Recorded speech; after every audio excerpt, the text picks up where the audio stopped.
Alright, hello there. Let's finish. My dream is to be a model, not a maid, this time around. So this is the third session and should be the last one. Might be a little longer than the previous ones, but hopefully not. The last time they had like a little bit of oopsie daisy kiss, but hopefully they will have like a non-oopsie daisy kiss too. So let me see. And the chat is there, and let's get started.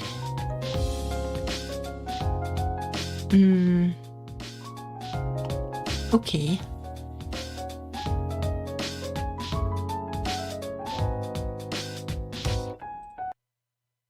So this one. So day 80 of 95.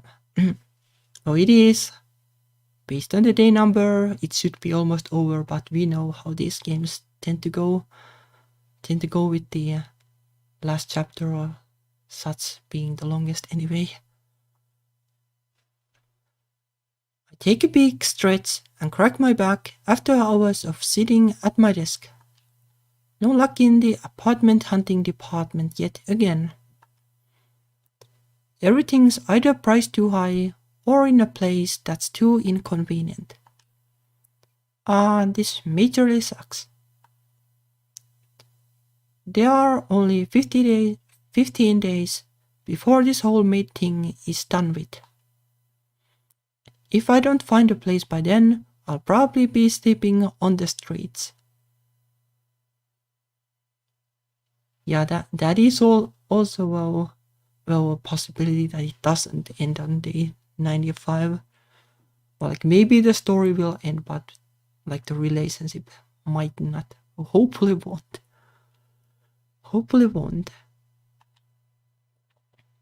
15 days. When I think about it, for some reason, I'm feeling a bit sad, when hypothetically, I should be happy. These past months have been a roller coaster, but it was so comfortable living here. I might have gotten too accustomed to this place. And Aoi. I can't rest easy knowing she's gonna be living alone again soon. Will she be alright? I turn off my laptop and reach for my phone to check the time. 1:54 a.m. Well, it's almost 2 in the morning. I need to stop sleeping so late. This can't possibly be good for my skin. I let out a sigh and head towards my bed, but the growl from my stomach starts begging for attention. You can't eat this late, Akane. Absolutely not. Grr. Very realistic sounds. Maybe a glass of water can trick my stomach into thinking I'm eating. You could eat like cabbage. Cabbage like I have been. Like you can pretty much eat infinite amounts of cabbage without gaining weight. Because cabbage has nothing but fiber. Or is that being too naive? Either way, I get up and travel to the kitchen for a glass of water. As I open my door and walk out of the hallway, I spot a dark figure at the dining table. Is that a ghost? Why a ghost? Like obviously it's Aoi. No way. I panic and stop in my tracks, but upon further inspection, it's only Aoi. Oh, big surprise. God, Aoi, you scared the crap out of me. Just why are you sitting here in the dark like this? Turn on the lights, for God's sake. No, just leave it. Aoi's sharp tone shocks me and holds me back from lighting up the room. Is she on a phone or something? I pour myself a glass of water and sit in the seat across from her. She's curled up in her chair, chin tucked between her knees, and looking down at the table. A bottle of wine rests on the table, with a glass half full of the bitter red liquid. Were you drinking? I was about to, until you interrupted me. Even with the curtains drawn, the moonlight manages to cascade its light into the open room, allowing me to make out our shiny eyes. She swirls the glass of wine slowly with her hands, but ends up leaving it on the table without even taking a sip. I give her stone-frozen face a worried look. Wait, Aoi, were you crying? Like, this shouldn't be related to the oopsie daisy kiss like that was a while ago. Or like not directly related, but it could be still like indirectly. She looks away promptly and denies my accusation. No. Not believing her lie, I quickly walk up to her and cup her face in my hands for a better look to confirm my suspicions. But I don't know about that either, like,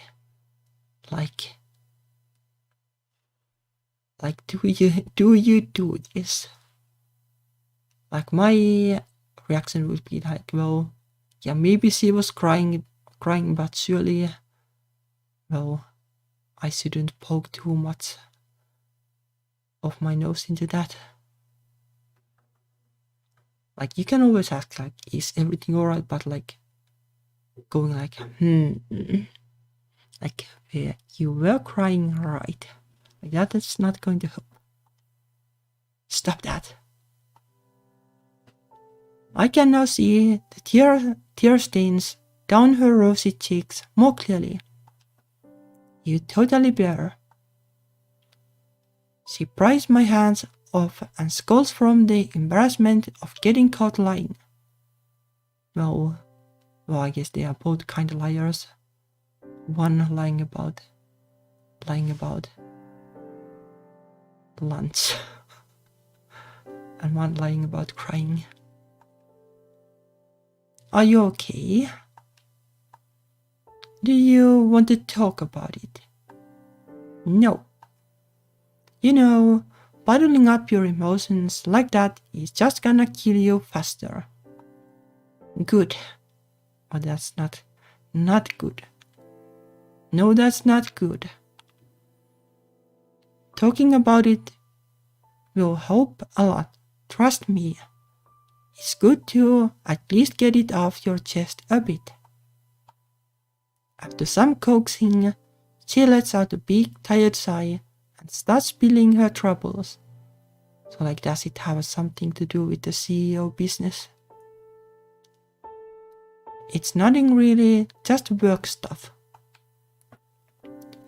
What about work stuff? It's just, I'm tired and stressed. Oh, I know that feeling. Just like, take a break. There's so much going on right now at the company, and there are so many decisions to make and expectations to meet. I'm afraid I'm not cut out for this anymore. Like, if you're the boss, you can't just delegate everything, right? Well, that is like, unless you're your own boss, then you don't. It was easy at first, but as time goes on, the pressure's getting higher and higher. I'm going to be running a huge multi-millionaire company sometime soon in the future. Well, don't worry, like, most of the CEOs are trash anyway. Not sure if that's helping. I know I'm not the one making the most important decisions yet, but the tasks are still daunting. I'm trying my best, but I'm always afraid my best isn't good enough. She buries her head in her arms and knees, and soon the sniffles follow, signaling that she's crying again. Holy shit, she's crying. What do I do? What do I do? I awkwardly hug and pat her on the back, hoping that it would be somewhat comforting. There, you'll be okay. I have no idea if those words even mean anything to her right now, but unfortunately it's the best I could do at the moment. Well, it is a good try at least. The last thing I thought I'd be doing is consoling this unusually haughty girl. After a few minutes, she becomes quiet and slowly pushes me away. I watch her stand up from her fetal position and wipe her tears vigorously on the back of her hand. Sorry, I didn't mean to suddenly break down like that. I look pathetic, don't I? She briskly storms to her room without waiting for an answer, while I catch up and grab onto her hand, preventing her from fleeing. In contrast to when she first held me hostage, our hands are warm and tender, almost as if they'd break if I held onto them any tighter. Well, be more careful. She freezes in place and turns her head around with a shocked expression, displaying puffy red eyes. No, you don't. It's only normal to cry from time to time. Yeah, nothing wrong with crying. Especially with all that you have on your plate right now. I bite her quivering lips and turns away from me again, probably to stop her tears from falling again. I can tell she's trying to warm her hand out of mine, but that only makes me solidify my grip on her hand even more. Let's go. Her full attention is on me again, now with raised eyebrows, giving me a questioning look. Go. I'll take you somewhere, so grab your car keys and let's go. Like, well, who is taking, who is she driving, or is she driving? Go where? It's 2 a.m. right now. You're crazy. Just trust me. I look into her eyes with a sense of determination to show I'm serious and not just joking around. Her eyes are filled with worry and doubt, contemplating whether or not to agree. After a long moment of reluctance, she slowly gives in. This better be worth it. You won't regret it. Soon after, we both change out of our pajamas and head out into the dead of night.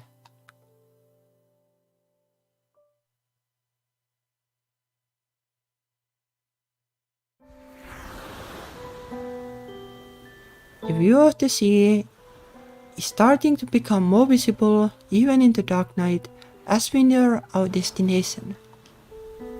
I find a parking spot nearby as I marvel at the huge unoccupied beach before us. Not a single soul is around, as if the beach was reserved only for us.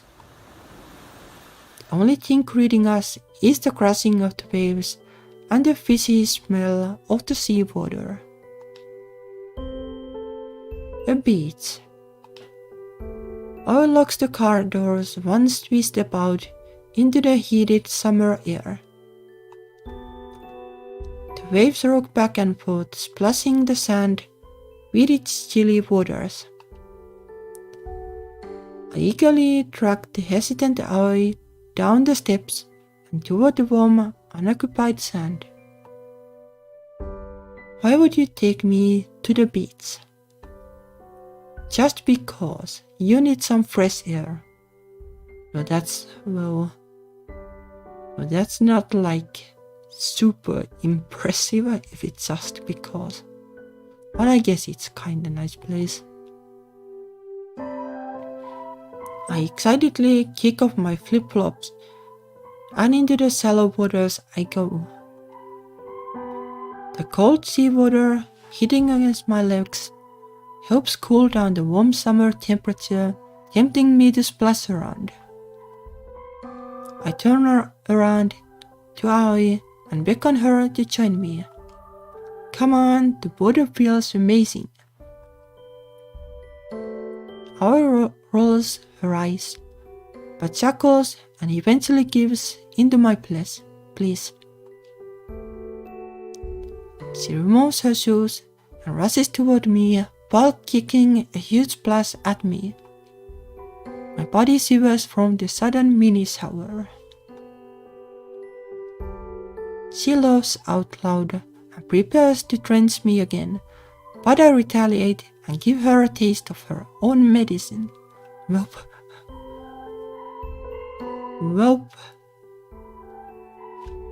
It could have been romantic too. Well, I guess it is not in a way, but it's kinda.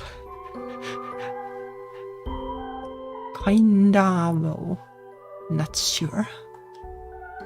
Yeah. Come here, you.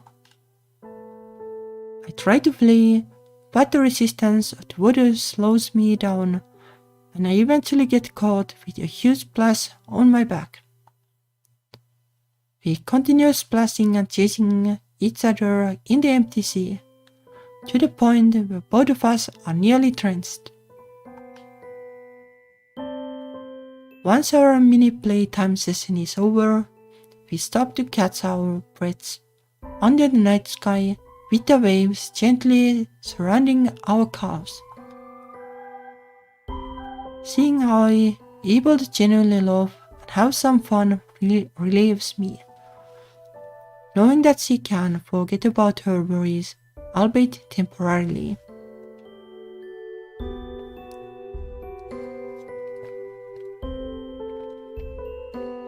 Yeah. I stare out into the void, where the thousands of building lights illuminate the abyss like ocean.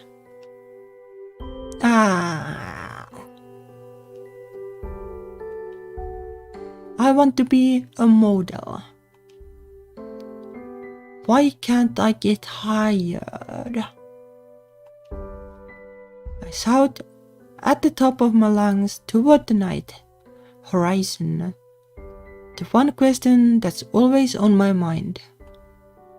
Emptiness causes my voice to echo, but delivers it to no one but the fishes in the sea.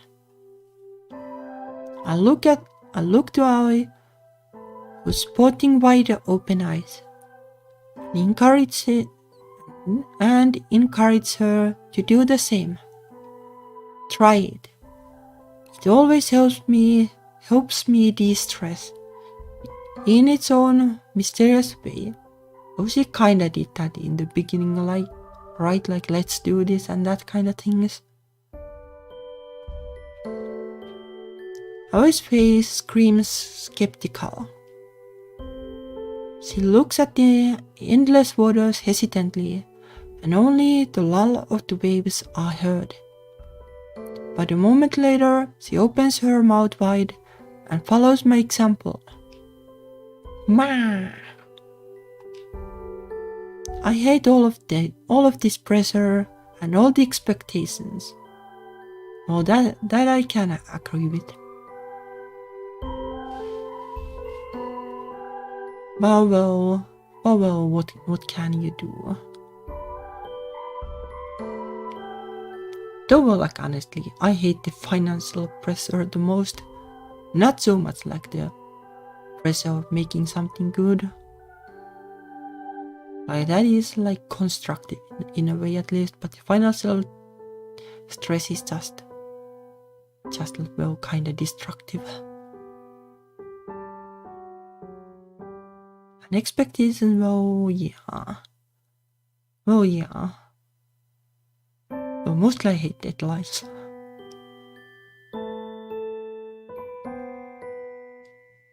I'm really stressed.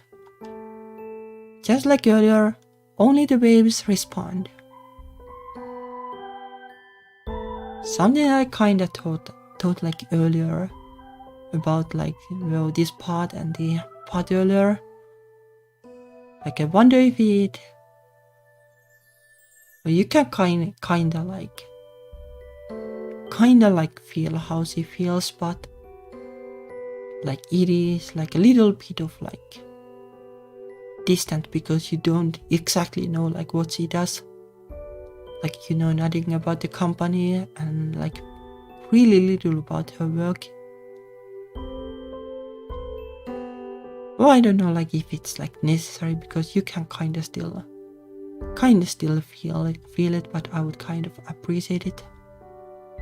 Well, the game is long, so well, can't have everything in one story. But that's all we need. Somewhere to put aside our stressed feelings, even if it's only temporary. I laughs and shakes her head at this seemingly childish method. Do you do this frequently? My feet lightly kick against the current and I'm getting shy for some reason. Haha, back then, yeah. That is, whenever I managed to find a friend that was down to drive to the beach during ungodly hours. Hehe. You're really something else, you know that. She leaves the body of water and treks back onto the sand, taking a seat. Her eyes look out to the wide and merciless ocean, as if she is searching for answers to her qualms. To my surprise, she is not begging to go home, and instead absorbs the nature around us at 2 in the morning. The gritty sand sticks to my wet feet as I follow her footsteps to the shore and sit next to her, staring up at the starry sky.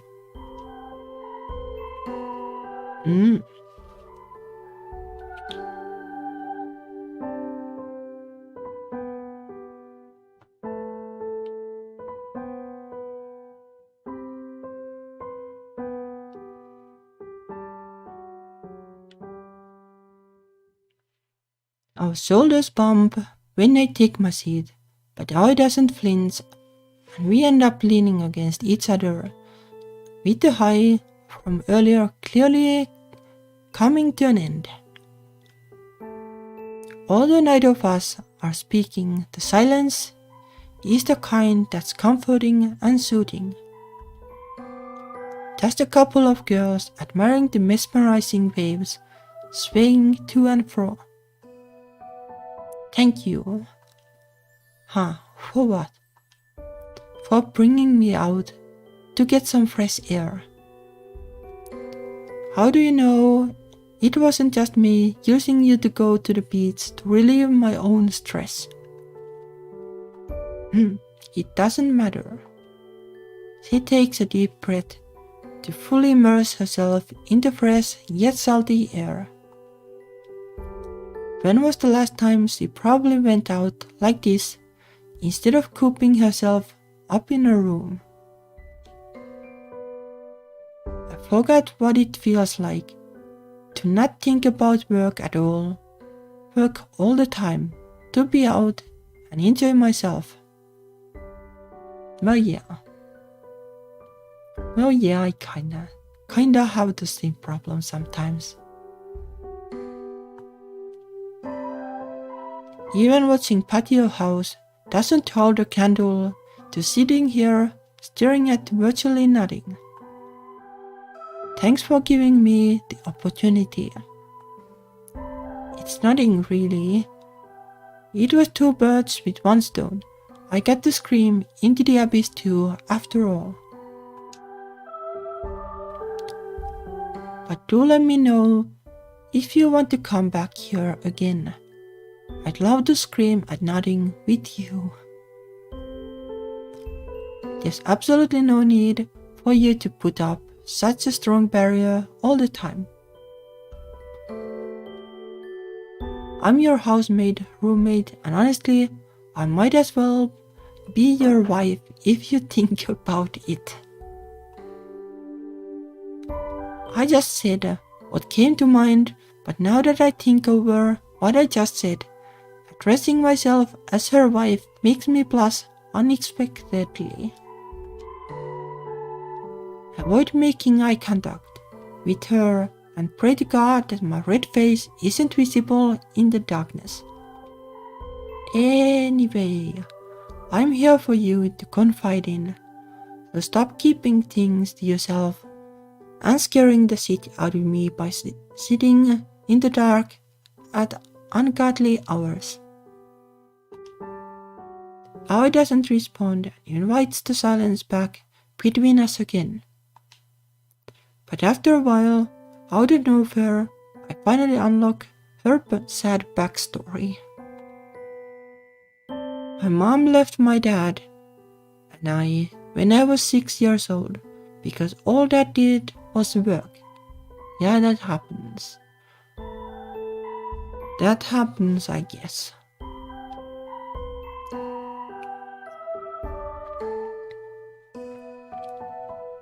I try to be careful, but hopefully the fellow vampire lady doesn't mind. No kids though, so there won't be like that much harm, but still. She made one of the best home-cooked meals, and we actually sat and ate together. I'd be lucky if I can't even sit together with my dad for an hour for non-business related things nowadays. Well, yeah, sometimes. Well, the culture is like that, like men have to work ungodly hours.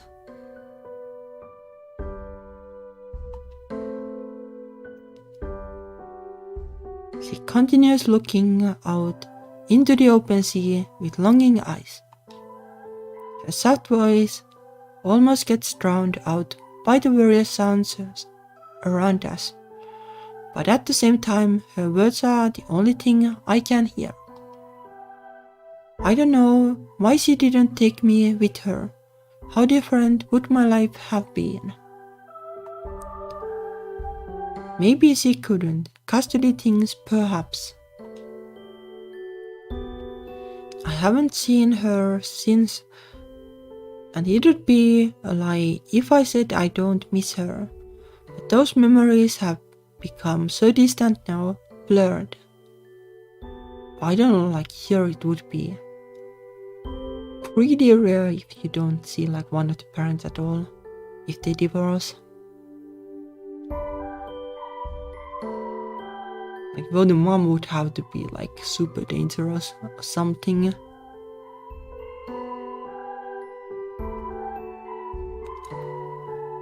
But you brought them back with that first meal you made. Her normally penetrating gaze is now looking at me innocently, like a lost little girl. Our eyes look into each other and I can't seem to look anywhere else. It's like her eyes are a pair of magnets, pulling me into those deep blue orbs of hers. Is that a good thing or a bad thing? Both. She smiles slightly, unsure of what she herself meant. How it breaks the stable eye contact contact we have been holding looks out to the numerous tall shadowed buildings. But as time went by, it became a different feeling. Well, that's good to hear that I have given you a good experience, especially since we started off with a rocky start. She faces me again with a happier look. I'm surprised too.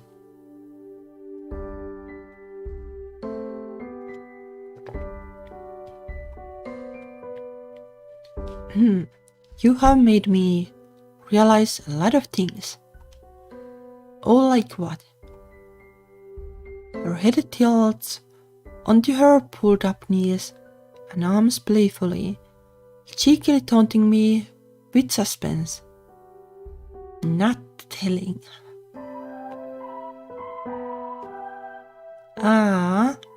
Another story event I have to unlock.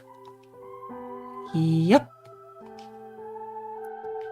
Even with her smug and teasing look, I can only laugh at her childish antics and hope that there will come a day when I unlock all her secrets. Her sapphire eyes stay locked on my own chocolate irises. Now it's her turn to interrogate me. Say, what made you want to become a model? The question takes me by surprise, and I slowly look up the sky and think back to my younger days. Well, I have always admired the beautiful women in magazines ever since I was a kid, and the passion for beauty and modeling just stuck with me or something. I have also always been told I was pretty by my family and friends growing up, so I guess the ego just kept me going. Which I agree with 100%. I'm pretty gorgeous if I do say so myself. I do a sassy hair flip and shoot her a smirk. I jokingly rolls her eyes as she chuckles, but smiles that rare heartwarming smile of hers in the moonlight. You are. The unexpected compliment warms my face as if the summer heat hasn't already affected it. Avoid her gaze, I end up looking down at the tiny grains of sand, as if it's the most interesting thing in the world. I shuffle my feet a bit in the sand, suddenly feeling nervous with the spotlight on me. I then started getting into makeup and fashion in around middle school, and then started modeling a bit during high school secretly for small magazines. And ever since, I was hooked. After high school, I did college and moved here.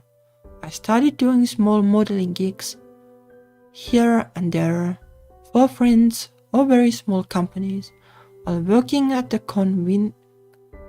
convenience store and modeling agency hunting. And now here I am, still without a modeling job or agency that will accept me. Which I don't understand why, because I'm pretty as hell, hot as hell, and with the personality to boot. Yeah, you sure have a personality, alright.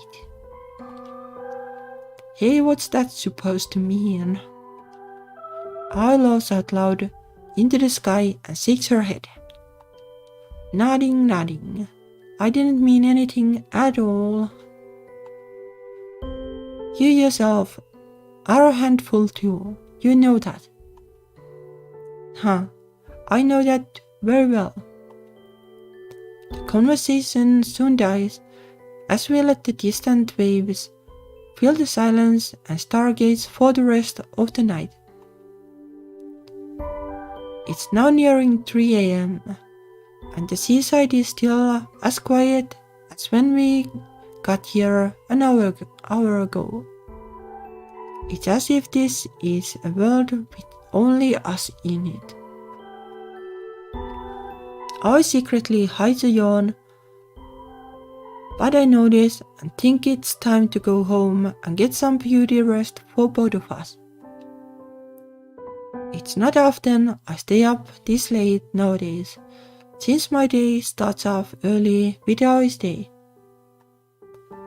But as much as I'd like to stay and even wait for the sunrise, I'm sure the princess over here could fall asleep any minute now. If she's the one doing the driving, better go home before she falls asleep. Shall we go home? She rubs her eyes and stretches her arms and legs while letting out another yawn. Ma.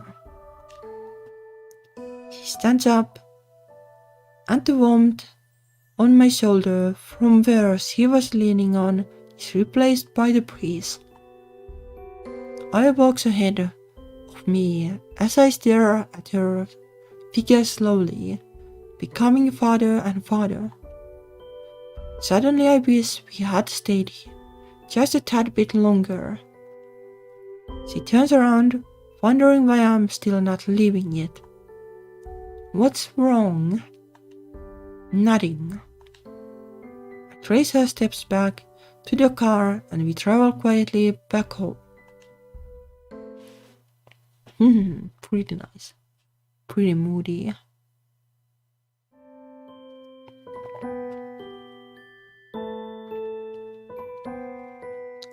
I leave the lights off as the moonlight is still bright, enough to light the way through the house, and we both make a beeline to our rooms ready to pass out. Thinking back on tonight, I'm surprised I even agreed to my plan. And it turned out for the best. She was able to have some fun, and I feel like this bonding session has shown me many more sides to this mysterious eye. It somehow gives me a fuzzy feeling, knowing that she can trust me more. But then I think that it might be too late already, since I'll be leaving soon. The thought weighs my heart down, but I try not to think about it and not let it ruin the good vibes. Right when I reach my door, Aoi's voice rings throughout the motionless condo. Akane. I turn to look at her, wondering if she had an order for me. Good night.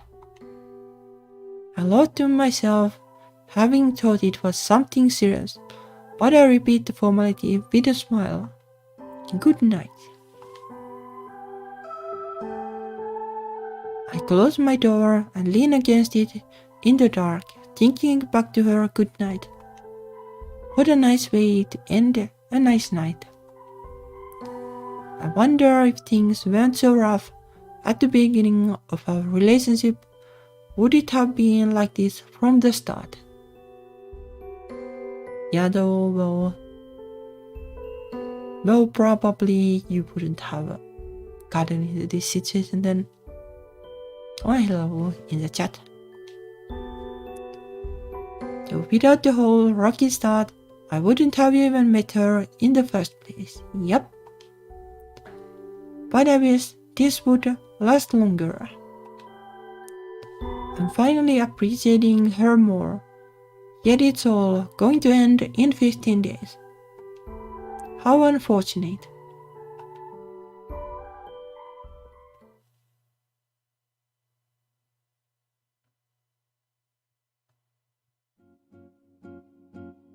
D95 or 95, well. Well, I guess it continues longer. it continues far longer, I guess, based on the numbers.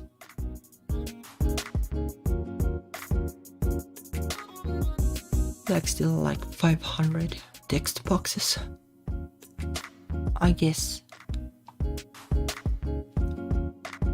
It's the last day I'm going to be living in this luxurious condo, and the bitter feeling in my heart is still lingering.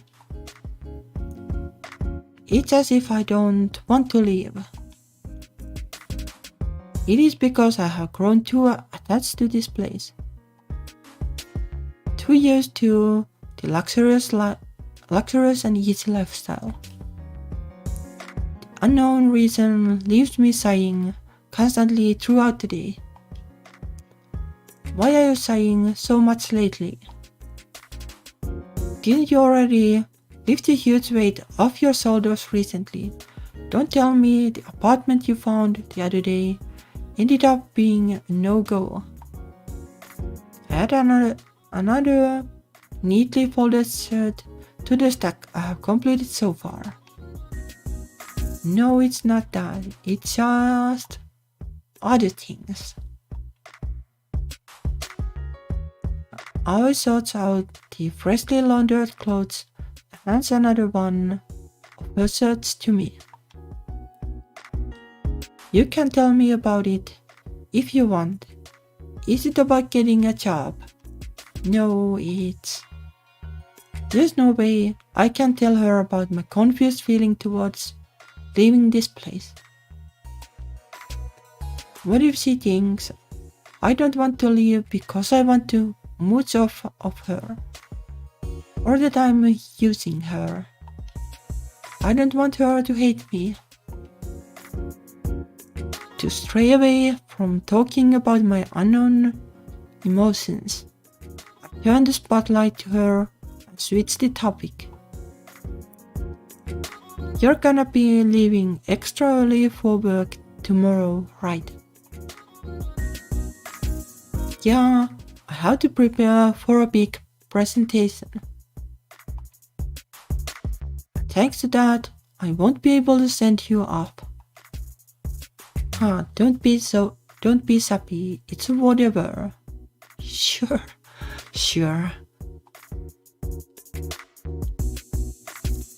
I say it's whatever, but it does make me feel rather disheartened. But I mean, I can technically call her out for lunch or dinner anytime, isn't that right? I have to remind myself that this isn't a permanent goodbye. Though knowing how busy she is, it might as well be. Oh, and remind me to give you back the kebab. She shakes her head lightly while still concentrating on sorting the clothes. Just keep it. Are you for real? Why would I keep it? Keep it. Since she is so adamant on me holding onto it, I drop the issue. Well, then don't mind if I borrow your place for house parties. Let me know ahead of time so I can install soundproofing walls in my room. Wait a minute, that means I actually can. No. That's what I thought. We both giggle at our foolish banter, only to be interrupted by my phone going off. The number shown on the caller ID doesn't look familiar, but I pick it up anyway. Hello. Hello, is this Tanaka Akane? Yes, who is this? This is Hypera from Yuri Model Management, and I'm here to congratulate you on successfully being chosen as our next new talent. We'd like you to start next week at 10 a.m. to get all the paperwork and formalities out of the way. If you have any questions, feel free to call this number again during regular office hours. We are pleased to have you on board. I can't believe my ears. I finally got tired. Am I hallucinating? I can finally start my dream career. My heart's pounding so hard that I can hear it in my ears, but I quickly thank the caller. Yes, thank you so much. Thank you. The caller hangs up, and I jump bouncingly, even going so far as to pounce on Ai and give her a big hug. I got the job. I'm in a modeling agency as a model. Really, congratulations. I can feel the tears of joy welling up in my eyes as I continue hugging away out of ecstasy. This all could very well be a fever dream, but whether it is or not, I'm gonna live it out to the end. A good thing the April Fool's Day is already passed. After years of searching and interviews, I have finally been accepted and my dream career is officially going to start. If all goes well, I won't ever need to work at the damn convenience store ever again. Endless possibilities running through my head come to a stop when I breaks my train of thought. Akane, you're hugging a bit too tight. I come back to earth and realize I'm still tightly latching onto Ai. Sorry. However, my delight can't fully stop and I end up jumping up and down and twirling in glee.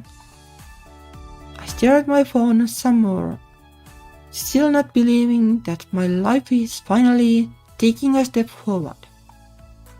I'm probably grinning from ear to ear like an idiot, but I frankly don't care. For the past 6 years, I have been waiting and waiting, to the point of almost giving up. And now I don't need to wait any longer. The emotions whirling inside of me cause me to tear up as I think back to the arduous journey here. At this point, I don't know if I'm laughing or crying. I don't know what I did right, but I'm finally thriving for once. Ai pats me on the back and congratulates me once again. Congratulations on your model debut. She sports a kind and gentle expression, adding a type of warmth alongside the roller coaster I'm experiencing on the inside. Thank you. Honestly, I feel like you're some sort of lucky. My praise for Ai gets interrupted as the entrance door suddenly beeps open and followed by the sound of a stranger entering. My eyes open wide, not knowing who in the world could have access to the condo. It's the robber. How did they manage to get up here?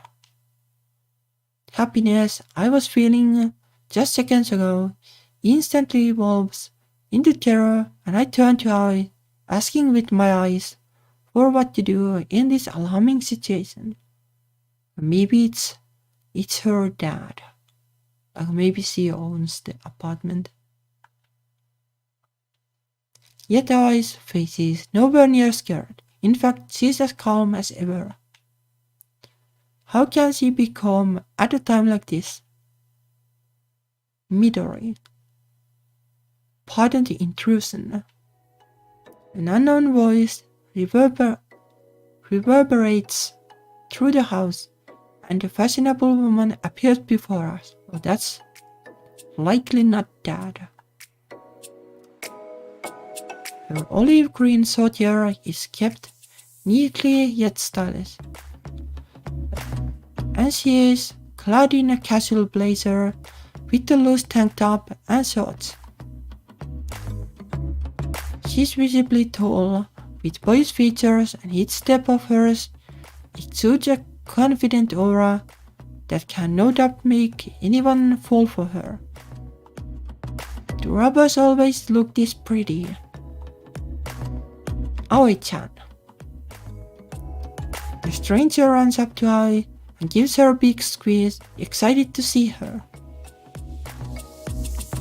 Question marks are still flying over my head, and I blink in confusion, not getting the memo. The woman in question finally turns to me and studies me. Or maybe like what is actually happening is that I realized like during the couple of incidents that she likes girls and she's like the green-haired girl is her girlfriend or something. Also, this is the little kitten you picked up. She's a beautiful one. I begins introducing us to each other, but I'm still left in the dark as to why I didn't know we were expecting guests.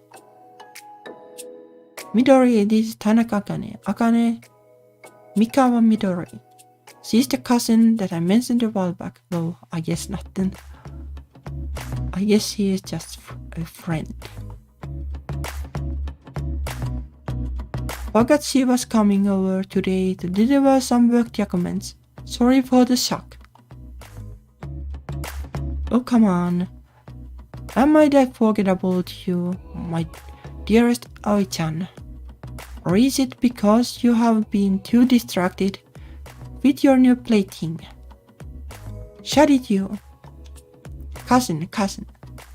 She mentioned a cousin before. There's somebody who said that Aoi should do the moving herself. Ah yes, the cousin that told her to move without a moving company for the experience. Now that I look at her, she does seem to be the free and go where the wind takes you type. Nice to meet you, Mikawa Midori-san. Just Midori is fine. Midori circles around me and surveys me from head to toe. But say, Aoi, she looks just as gorgeous as she does in her pictures. Midori wraps her arm around my shoulder very casually and twirls my hair, sending shivers down my spine. So it's like the modeling job basically, something that these two have like kinda organized. If I had known, I would have come to visit you every day just to see this beauty. A budding model, was it? Yes. Ai-chan told me so much about you. Really? The closeness that's thrusting upon me without warning causes me to blush while her sweet musky perfume diseases me with intoxication.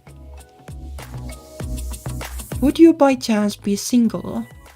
You can't possibly be with that cute face of yours. Whoop. Okay, now it's suddenly becoming like a triangle drama, I guess. I am actually. How interesting. I wonder, do you take private modeling bookings? I would love to book a session with you. Well, as long as it's just modeling, right?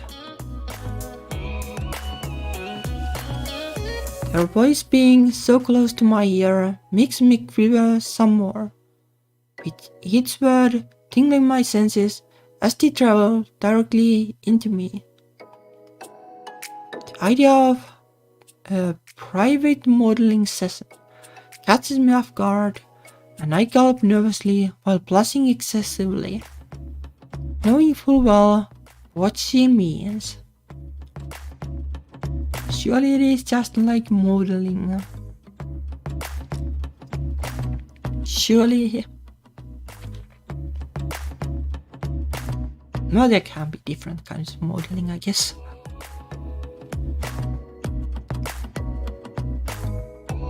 Thanks to Midori, I completely forgot that Aoi is still here with us until she rips her flirtatious cousin away from me angrily. Stop that. You're making her uncomfortable. Midori laughs heartily and apologizes with her hands up in the air like she got caught by the police.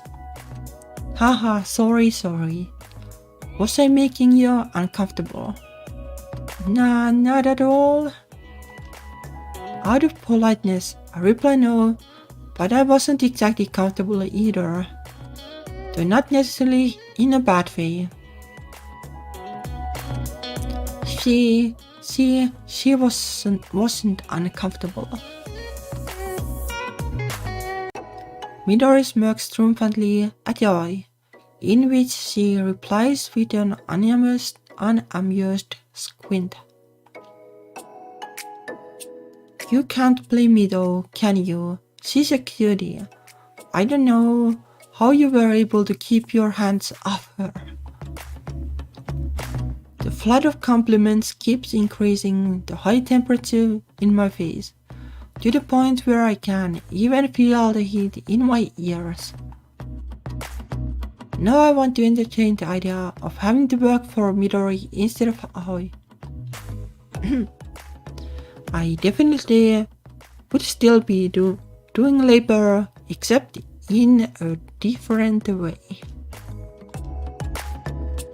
I mentally shake my head to get the electrifying thoughts out of my mind and pay attention to the matters at hand. Midori then starts examining the whole condo from top to bottom, admiring my cleaning job. I step closer and whisper to Ai, fearing Midori might hear me talking about her. Do you give a key to your place to just anyone? No, I only give it to people I highly trust, and shockingly, Midori is one of the only people I do. Though sometimes I wish I didn't. Well, Akane-chan, you did a hell of a good job at making this place not look like a pig's pen. It's changed so drastically in comparison to the last time I was here. Aoi's eyebrows are scrunched and her fists are tightened on her side, visibly upset at her cousin's longer than anticipated stay. Can you just hand over the documents and be on your way? Alright. Midori hands over a beige envelope from her bag and Aoi opens it to quickly scan it. Though I'm surprised you haven't fallen in love with Akane-chan here. She cooks for you, cleans for you, and what was it that one time you told me about, right? She delivered your forgotten lunch to you and all. If that's not your perfect candidate, I don't know what is. Aoi's face bursts into redness and she raises her voice unnaturally to deny any allegations in a fit of panic. Of course not. There's no way I'd be able to fall in love with her. She's naggy and can be so annoying sometimes. Not to mention she's undoubtedly not my type at all. The relationship between us is merely just employer and employee. Nothing more.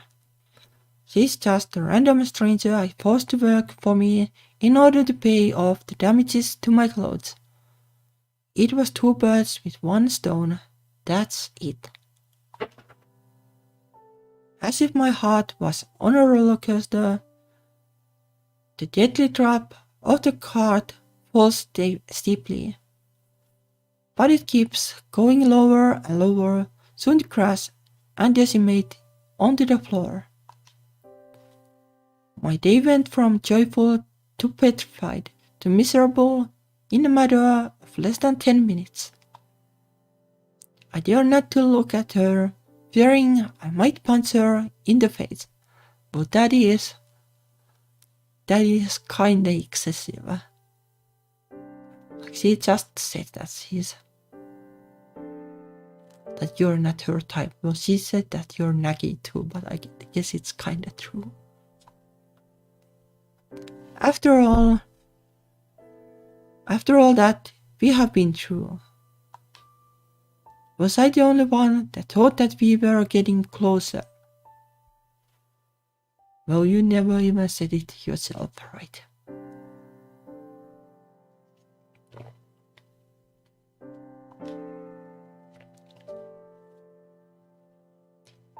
What happened to being friends? Was it all just one-sided this entire time? But you know, being friends is kinda different.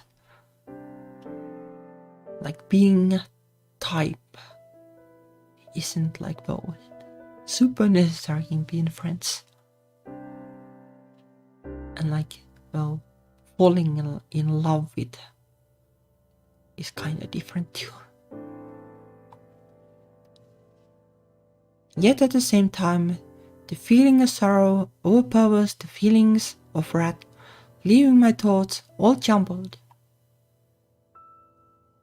Though what was I even expecting? What was I hoping for from her? For her to jump out and say she had fallen in love with me. That's crazy. But what is this mess of feelings I'm going through right now? My voice ringtone sounds and she grabs her phone from the coffee table. How to take this? She withdraws into her room, leaving me with Midori in the open living room, which feels a lot emptier than it has ever been. I try my best to suppress the rising emotions inside of me by trying to take care of the guest. Do you want a glass of water? I'll go get you one. Though I feel like I'm the one that needs the glass of water to cool down. You can have one too, right? I venture to the kitchen and pour her a drink and hear her footsteps walk up near me.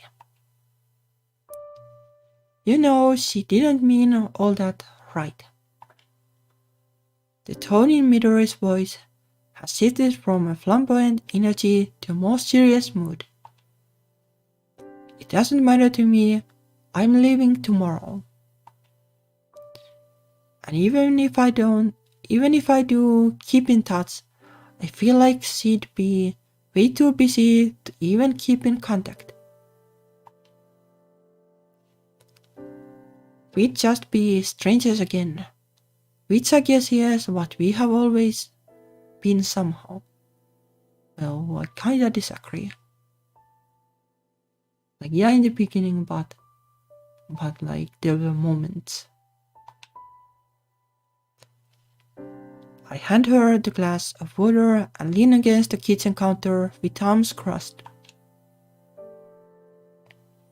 I feel like I'm comforting myself more than answering Midori with these responses. But why am I so frustrated? If this was day one, I would have been completely fine with it. Yet I'm here in anguish over her harsh words. Why? We are just friends, roommates, makeshift maid and employer, strangers. So why? Do you have feelings for Aoi? What? My voice unknowingly raises at the bizarre inquiry, causing Midori to flinch a little. Feelings for Aoi. No way. But at the very mention of liking Aoi, my heart begins to race. I squeeze my fists and stare at the floor to try calming the heartbeats down, but to no avail. I think I might just stab a knife through my heart to stop the rampant beating. Oh, don't. No. If she can't even think about falling in love with me, then neither can I. There's no way. We are both girls anyway. But that is not an obstacle. Girls can have feelings for girls too. I can't believe that I uttered the most cliché misconception ever, even if I was in a state of fury. I know. Midori crosses her arms, but relaxes a bit, drinking her water. Well, just so you know, she truly lie. Before Midori can finish her sentence, Aoi's room door swings open and she looks around for us. She joins us in the kitchen with her arms crossed, suspiciously eyeing Midori. Did I miss anything? No, not at all. She flashes a cheeky smile at Aoi, raising her own suspicion even more. Midori puts her glass down and turns back to me to resume our conversation. Aoi grabs her attention again, though before Midori could say a word to me. Also, why are you still here? Don't you have better things to do than annoy your cousin? Why would I want to leave when I can enjoy the best eye candy right here? She gestures her head to my direction and looks at me with a cheeky smile. You best bet I'll be coming over more often. I won't bet on it because she's leaving tomorrow. Then all the more reason for me to stay longer today, no. As abashed as she makes me, I'll be glad for her to stay as long as possible to dissipate the unknown feelings rampaging inside me. But I guess it is time I make my way back. Midori wanders to the entranceway and passes by me with a wink. I'll be taking my leave, little kitten.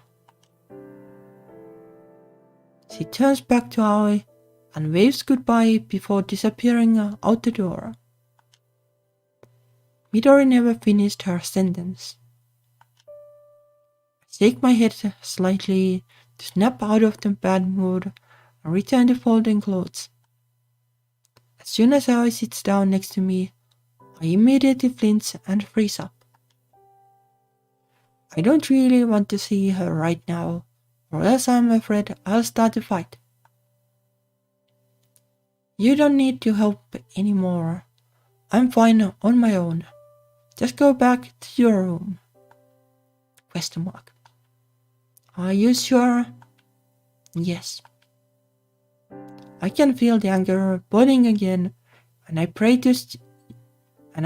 she leaves before it boils over. Thankfully, she leaves without another word back to her den. As soon as she disappears into her room, I continue folding the clothes sloppily, still thinking about her words earlier. It feels bad. And I don't know what to think about it. I don't want to think about it. But I can't stop thinking about it.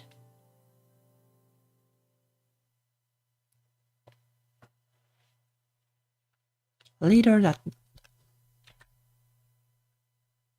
boy, it's getting there, but still. 300 is.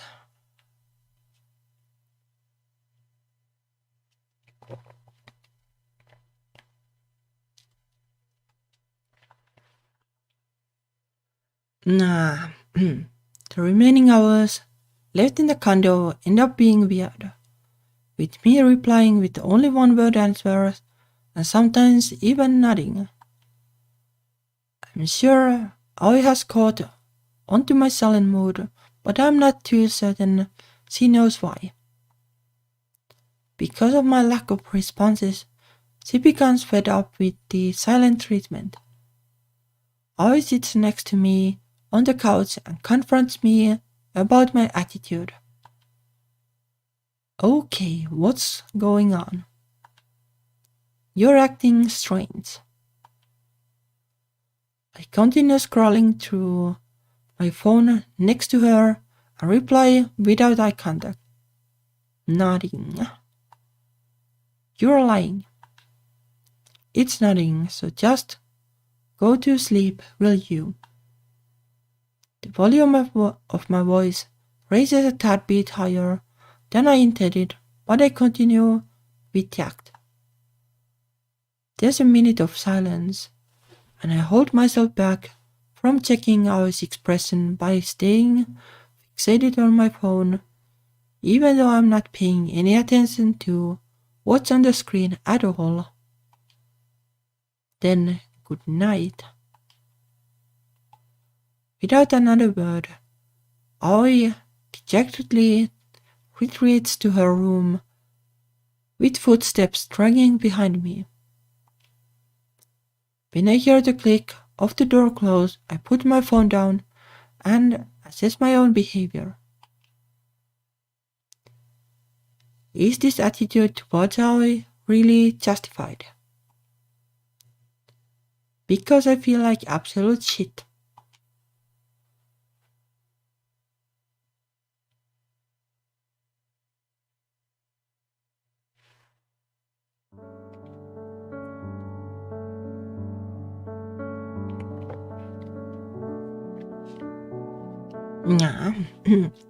I wake up to an empty house, remembering that Aoi has already left for work hours ago. The movers don't come until 10 a.m., so I let myself sleep without worrying about needing to make breakfast and lunch for a certain someone. A piece of paper is left on the kitchen counter from Aoi, and I, unfortunately, recall last night's sour mood. I told my butler to drop you off at your new place when the movers are done packing. Oh wow. Now I kinda feel bad for last night. I leave the note there and proceed to eat some onigiri in the fridge, so I don't need to take out my pants and write on the dot at 10 a.m. the movers come and do their thing. As expected, their professionalism is unmatched, moving boxes proficiently and quickly. So as to not get in their way, I mainly stay on the couch and watch while browsing social media. Thanks to their promptness, they managed to finish in less than an hour, mainly because I don't have much stuff anyway. The movers start packing the protective layers of company branded boards and clothes on the floor, and I notice the closed room nearest to the kitchen. I hesitate before entering, but I still have to return her credit card. I turn the handle and a surprisingly clean room welcomes me. The walk in the closet is still kind of messy, but I won't to dock points of that. But what catches my attention is that her desk appears especially neat, even with piles of documents and folders. So it seems she did her homework. Interesting. I leave her credit card on the table and leave everything else as it was when I walked in. When I make my way back into the living room, I look around the condo from the entrance hall. I'll definitely miss this place. It's okay. When I become a famous model, I'll earn big bucks and get myself a place like this. But do you really need though a place like that? Though somewhere deep down inside me tells me that it's not the condo that I'll miss most. I sigh and exit the door after one last glance and head down to where butler's son is waiting.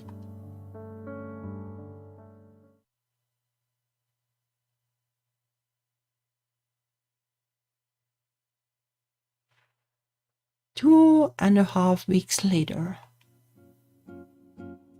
Yes, just like that. Another pose, please. Beautiful, absolutely beautiful. A few more, look over here, please. Stunning. The blinding flashes cease, and the photographer and I gather around to monitor to take a look at the photos.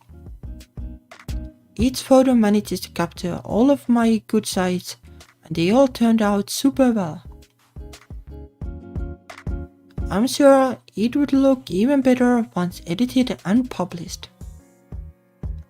These are still small gigs, but I just have to continue getting my name out there and doing my best. Okay, that's a wrap. Thank you so much for all your hard work. Thank you for the hard work. I make sure to thank all the staff with the bow and hurry to change out of the clothes. My manager meets up with me after changing and relays my schedule for the week. You have another shoot coming up the day after tomorrow, so you're free to take a break until then. Akane, you're on a roll. Keep it up. In no time, I'm sure I'll easily find you better opportunities in the future. It's been approximately 2.5 weeks since the day I have moved out from our place. Since then, I have been thriving and living my own life while jobs are easily coming in thanks to my trusty manager. It's certainly a lot busier than before acting as a housewife. But life is much more colorful and interesting, albeit more stressful. But no matter how hard I try to keep her out of my mind, I can't help but think and worry about Aoi.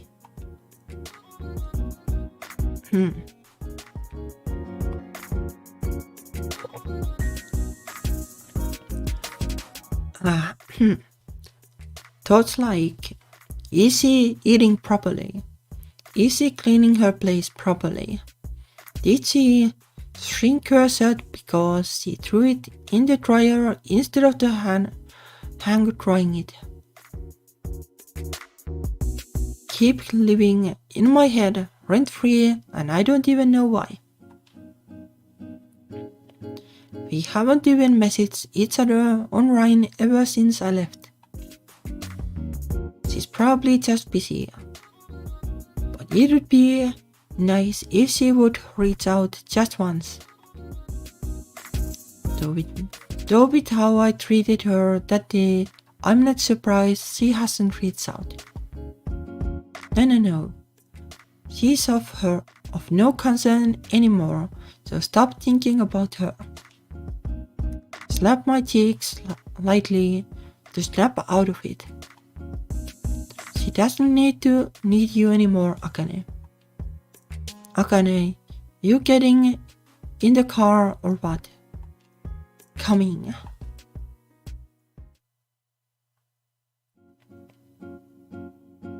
The door opens with a click and I turn on the lights to my small apartment that's reminiscent of my old one. I throw my bag onto the bed and go to my dresser to remove my earrings and place them neatly into the top drawer. However, a big black circular shape catches my eye as I'm about to push the drawer closed. I take out the key fob that I told me to keep and stare at it, while all the memories of my time there flood back. I subconsciously left out the sigh and flop onto the bed while examining the key fob. Why did she want me to keep it anyway? I have no use for this anymore. I throw it out, but that would be pretty irresponsible of me. Would someone be able to trace it back to our place? That's so dangerous.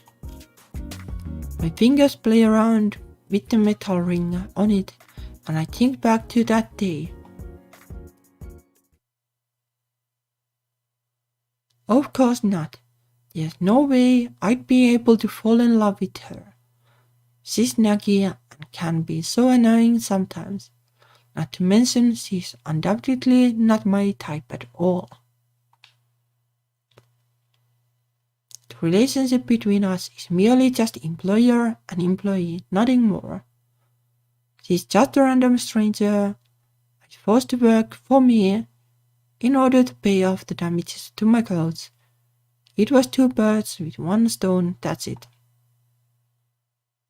More like that at that point, like, well, there was like no relationship between you two, so it is kinda correct. Not my type thing, though. Oh, that would be a bummer for sure. I can kinda understand.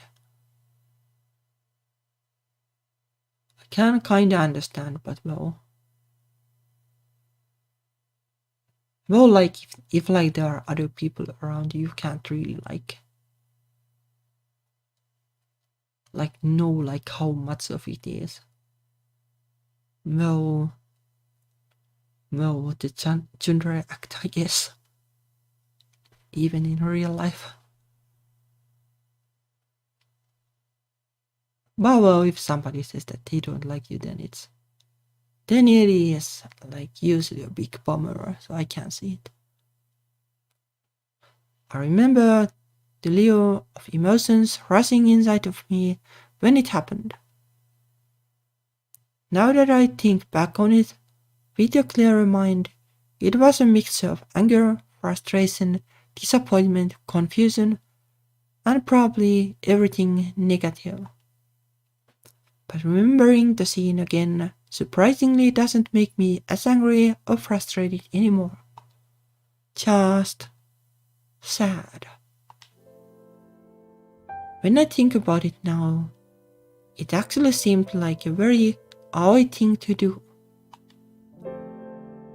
Bursting out with her crass attitude and whatnot.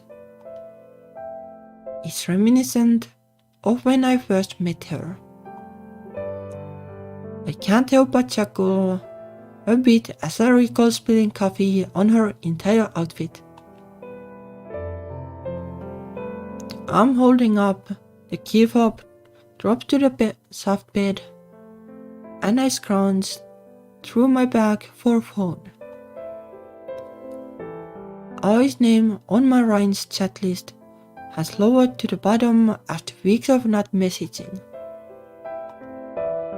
I open up our chat log and hope that it was only because I missed a message. But the last thing is just her 3-week-old message, telling me how she dreaded the big presentation she had to do. My finger hovers over the digital keyboard, wanting to reach out. Maybe you could send like a picture of a pizza or something. Just leave it at that.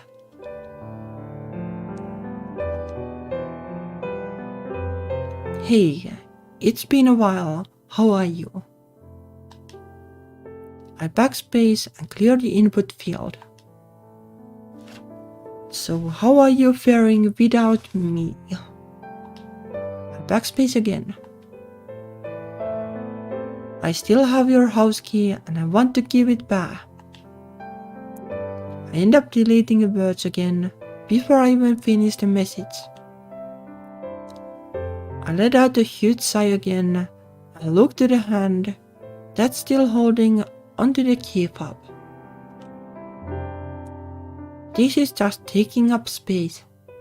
I really should return this, whether she likes it or not. But is she even home? The clock on my phone reads 6:48 p.m. She should be home by now. Do I really want to return it right now? But what if she is not home? I'd feel like a fool for even trying if she isn't. Well, like you can just like use the key thingy and go in, right? And leave it there and go out.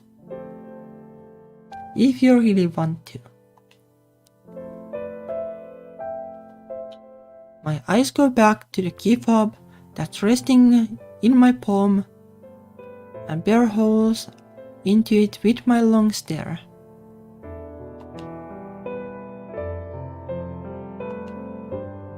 Dot. F it. I grab my bag from my bed and confidently walk out the door I came through 10 minutes ago.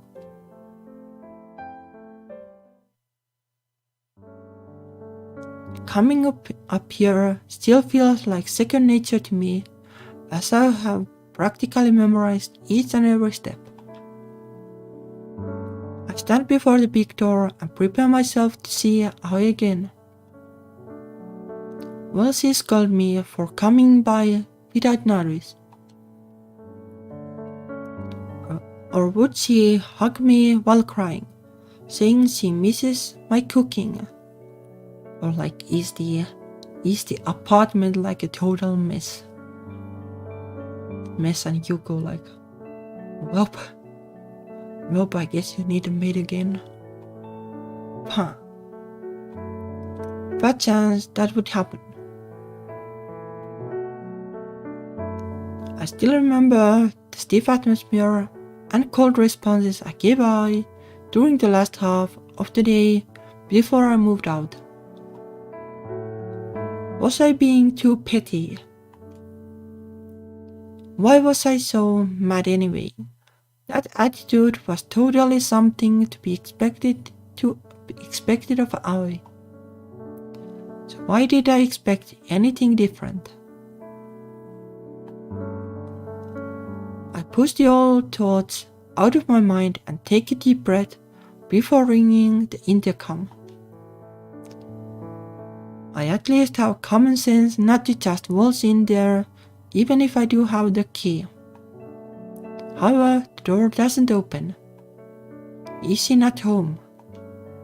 I wait another 30 seconds. Nothing. This is a waste of time. Really, I'm a fool. Wait. I get ready to leave, but the door finally opens, revealing a distraught-looking Aoi calling out to me. Come in. Well, I guess it is a mess. The familiar beep signals that the door is automatically locked, and I venture into the living room, but I don't even need a closer look to see the huge mess that it is. Takeout cartons and delivery bags are once again strewn across the dinner table, while clothes and papers lie on the floor and couch. Seeing the state of how it looks now seriously gives me deja vu and flashbacks to that very first day. It's not as bad as it was, but it's clear as day that there was no cleaning done at all since I was gone. Wow, you. Honestly, I have no words. I know. Her words sound almost empty.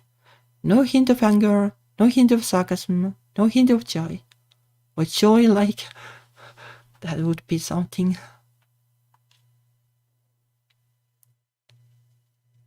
I take a closer look at her and see some dark eye circles.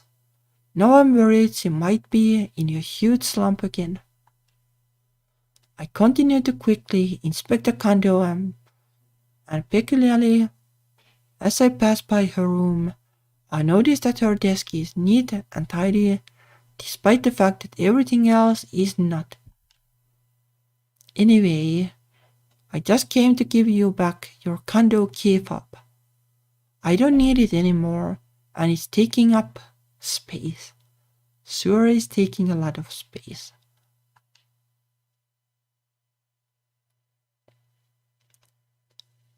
Our eyes open wide with the slightest amount of interest as she watches the key fob dangle from my fingers. No, keep it. What, why? There's no point in me keeping it. Just keep it. Having enough of her crazy farce, I ignore her request and put the key fob down on the nearby console table and start my way home with my mission completed.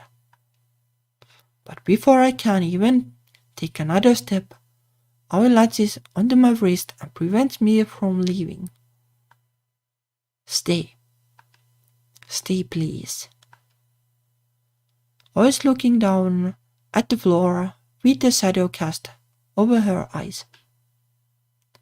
I know I blurted out some trashy stuff that one time Midori was here, and I still feel horrible about it. She looks at me with shiny yet beautiful eyes and holds her gaze, albeit shakingly. I really didn't mean it. I was afraid, insecure. I panicked. I don't know. But what I do know is that I said some awful things that I want to take back and let you know that that's not how I feel about you at all. I said all those things on impulse, and at that moment, I didn't even think about how rude and disrespectful they were. You had done so much and endured so much for me. You helped me when I needed it the most. Until I started living with you, I never truly knew what loneliness felt like. And now I can't stand it anymore. And what worse is that I don't think it could be anyone else that can fill the void. You're not just someone I hired anymore. You have become so much more.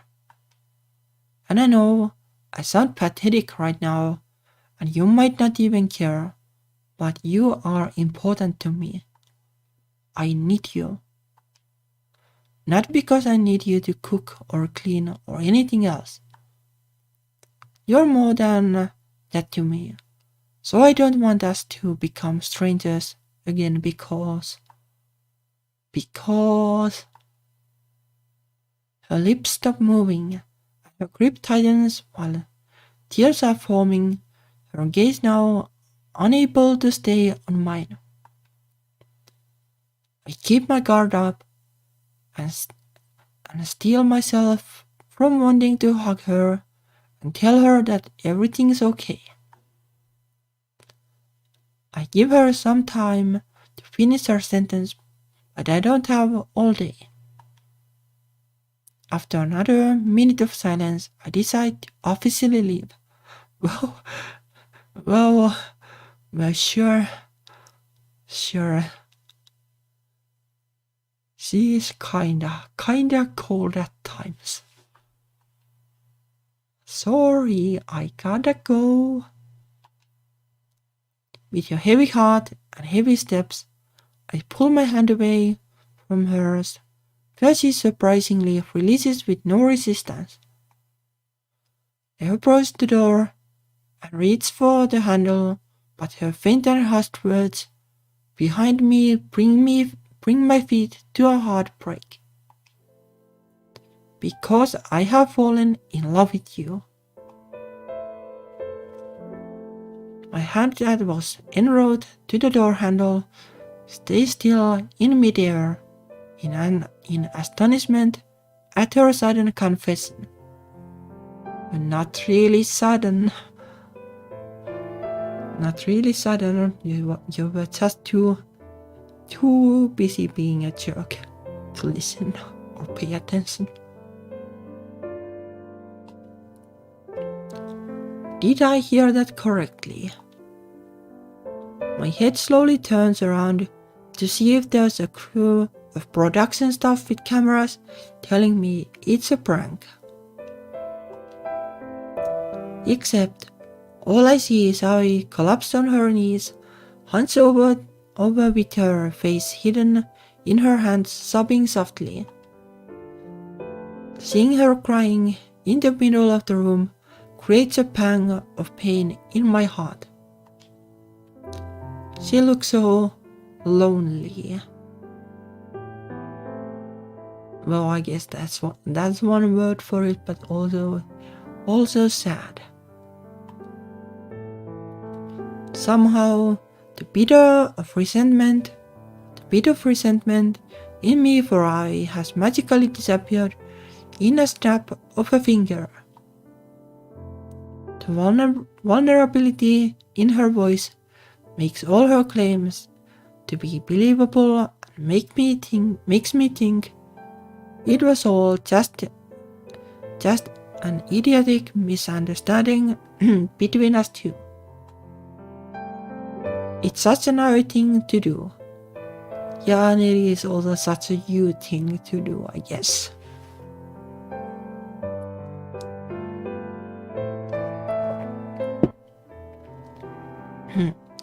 Like, yeah, I do get the part where you're like well hurt about it, but when she says that she's sorry, and you're just like, nope, I'm gonna go home. Like, that part I don't get it. Like, that is kinda harsh.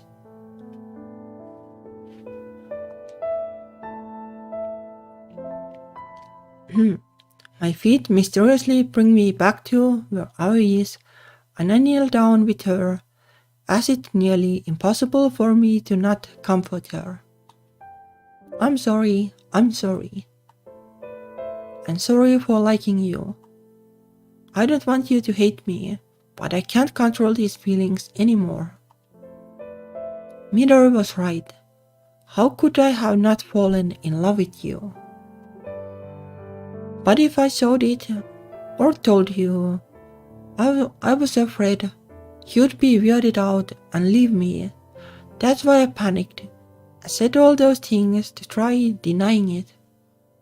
I wasn't thinking.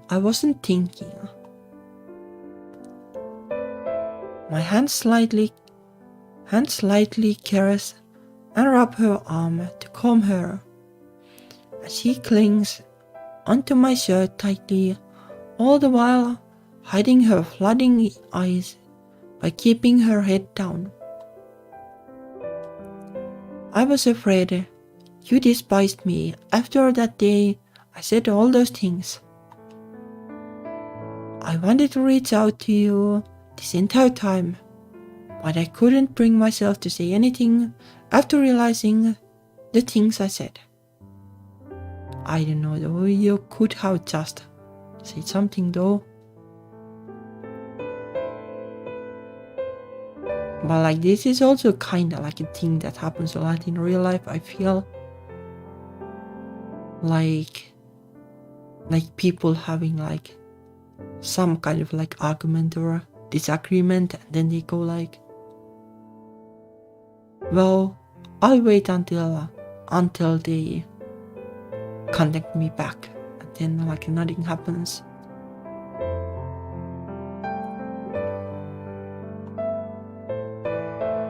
At least I think so. Not that I have that many friends to contact anyway. I'm the kind of person who like, well, if there is a huge argument, well, then it's just over. But well, beside that, well, I try to not make it too weird.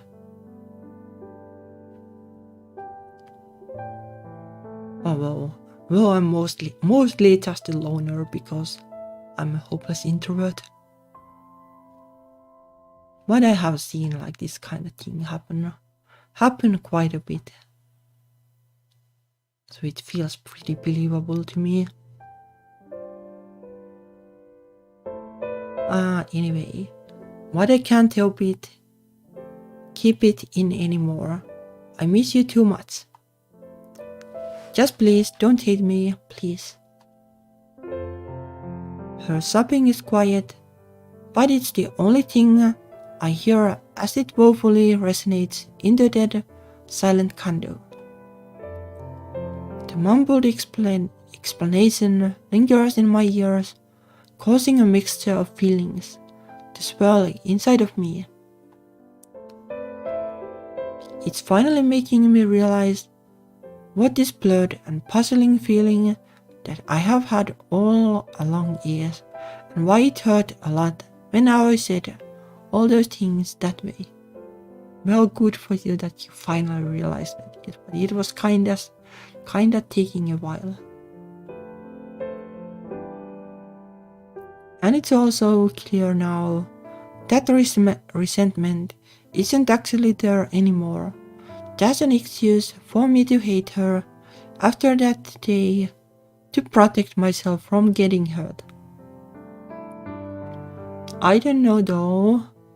I think you kinda were being hurt anyway. There's no way I could have truly hated her. Because I also, deep down, have grown to harbor romantic feelings. The crying has settled down, and only tiny post-crying hiccups emit from her. Oi. Just from one word, I can't feel her body tense up. And her breathing stops. She's still reluctant to look at me, even after I called her name, though I can't blame her. I probably has no idea what's gonna happen next. But if there's one thing she should know by now, it's that I'm hella spontaneous. I cup her wet tear-stained face with my hands and bring her lips to mine, hopefully solving all her worries and questions. Well, I guess it is a solution, but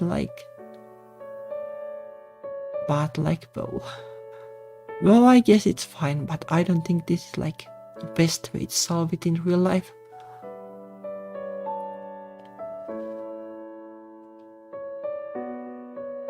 Her face is warm in my hands from the crying, and now the huge blush falling on her face adds to the heat. My lips remember the softness of hers from our very first accidental kiss, and memory rushes back, making me conscious of my impulsive action. But this kiss is light years different from that one night. What was an accidental harsh impact last time is now a more natural and delicate touch. Butterflies are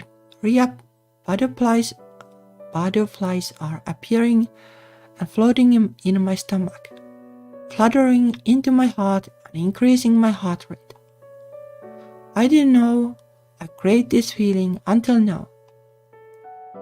It's been so long since I have felt like this.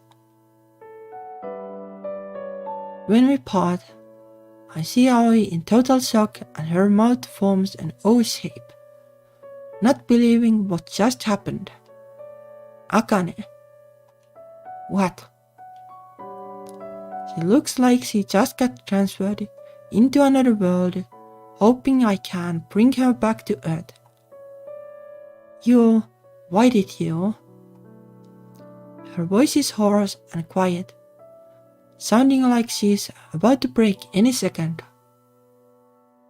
Because apparently I like you too. But since when? I don't know. That isn't a lie, so to say. I can't pinpoint it when it started. But I do know that it slowly grew bigger and bigger without my permission. You're not just kissing me out of pity. Why would I kiss you because of that? I'm not that mean. You're the mean one, remember? How I'm unimportant to you. How we are just employer and employee, and nothing more. Even in times like these, I can't help but teasingly bash at her and her previously regretted words. Stop. I told you I didn't mean that. Haha, I know. I'm just joking with you. She pounces on me and hugs me tightly with her chin resting on my shoulders. Damn, you really miss me that much, huh? And do you have a problem with that? It's a barely audible grumble, but I can still hear her tsundere side oozing out. I hug her back, and the affectionate embrace feels great after weeks of eye deprivation. We stay like that on the floor for a while until she pushes me away and looks at me with fiery eyes. Move back in with me now. I can't do that. My lease isn't up for another 2 months. I'll give them money to fast forward the lease. I don't know if it works that way. But surely it works like that. Like if you pay the landlord like to get out of there, then they can rent their apartment to another person that they earn double. Like surely it can work like that. Aoi gives me her best thinking face that turns into a beaming smile. She stands up, towering above me, with that same somewhat evil-looking smile she first gave me some months ago. I, Mikawa Aoi, hereby rehire you as my maid, where you'll stay here for at least 3 nights a week, cooking, cleaning, and most importantly, spending time with me. Well, I don't know about that either. Like, do you need to do the hiring thing? Like, can't you just like do it normally? Ha! Even in the end, Oi makes the rules and has me wrapped around her fingers with bizarre proportions. I can already tell that the days from now on will be far more hectic than it used to be, but I don't mind. After all, this time I'll be playing along not because I had to, but because I want to. Not for a stranger due to me spoiling her clothes with coffee, but for Aoi.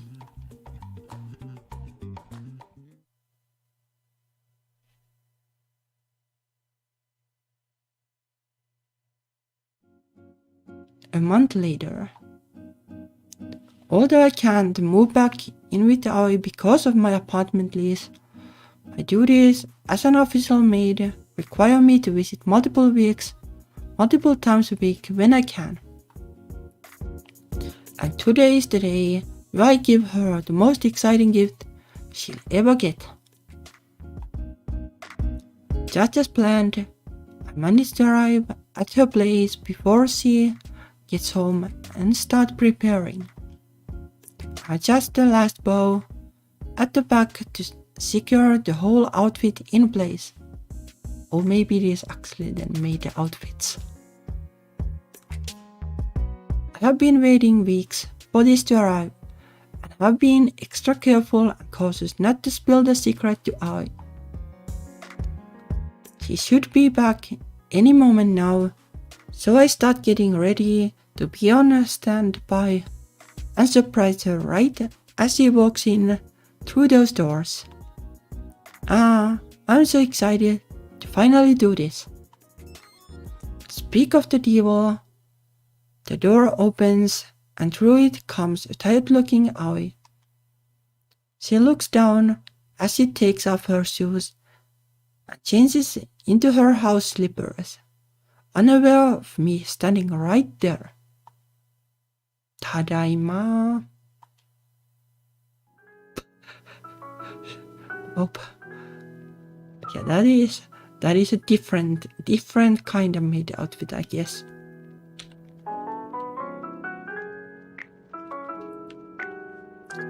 Welcome home. Would you like dinner, a bath, or me? Her head automatically shoots up and meets me eye to eye, and then soon travels up and down my new rescue gift to her. What in the world are you wearing? Ahaha, do you like it? I bought it just for you, you know. Anyway, cover yourself up, please. You're not even appreciating my efforts. I went through hoops to plan all this out. I step even closer to her and take advantage of the chest design. I hug her tightly, making sure my breasts are pushing up against hers and letting her fully take in the image. She sizes up and becomes as stiff as a board with her eyes still on my revealed cleavage. It's not often that people get to see this amazing body up close. Well, aside from maybe my bikini photo shoots. But that's beside the point. You should be grateful you're the only one that gets this treatment. But haha, who knew your reaction would be this strong? I totally did not expect this at all. Your face is priceless. Maybe I should do this more often, but with different outfits. I'd love to surprise. Wait, nosebleed. You have a nosebleed. Tissue. Nope.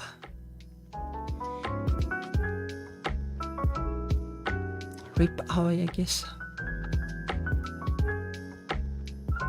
The maid outfit plan ended up in a semi-failure, but I'm sure Aoi enjoyed the view as much as she could. Wearing the albeit skimpy outfit makes me think back to the day I became her maid, and how our relationship has advanced since then. Maybe meeting Aoi that one day really was a lucky thing for me. Meeting her finally ended my curse of never-ending interviews and application rejections after all. Even if the price to pay was her favorite outfit. But that's a trivial matter now. The debt is fully paid, my modeling career is in full motion, and I have Though still quite tsundere girlfriend. All thanks to me spilling coffee on her.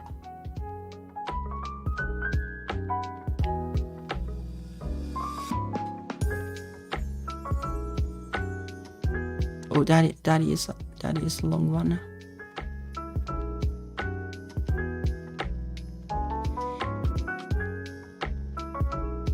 That is a long one. Nah, I'll just like do this. We'll like read it and we'll pause it. Like if you want to read it, I guess.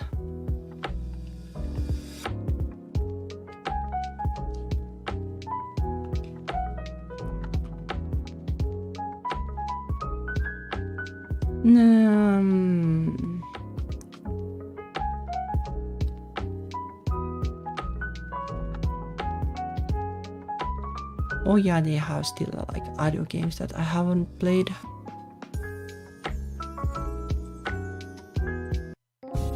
Wow, it was a fun one. Fun one again.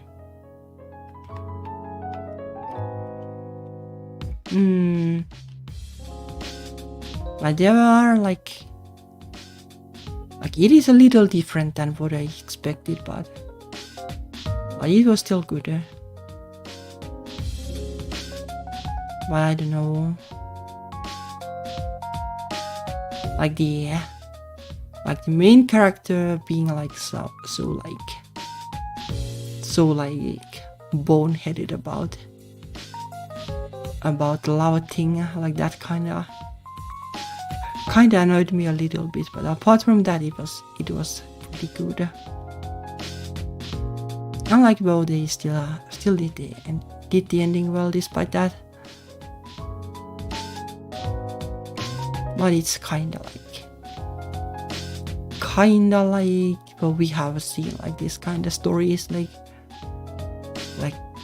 pretty long where the main character doesn't get it.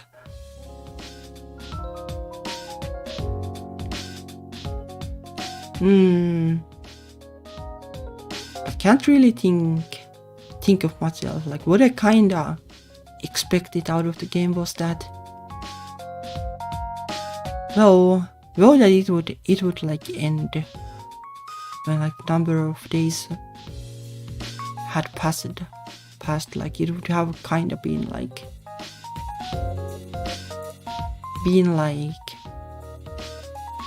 stronger feeling of completion if they had somehow made the story work so that it really ends there. But maybe it's tricky. It's kind of hard to say.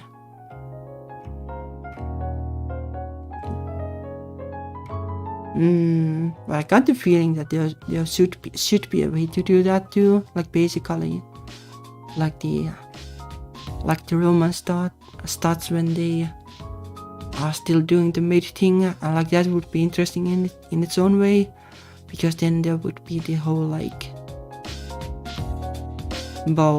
employee kind of dynamic, and then like is this like abuse of power and stuff like that. Basically, like it would be a pretty different story, but like that's kind of what I expected. But this is fine too, I guess. But yeah, that was my dream, is to be a model, not a maid. And well, next week I guess it's going to be something else. Probably still won't be able to do development streams because well it is still polish and bug fixes, which isn't sadly too streamable. But I'll figure out some games to play at least. Anyway, thank you for watching and see you next week. Bye bye.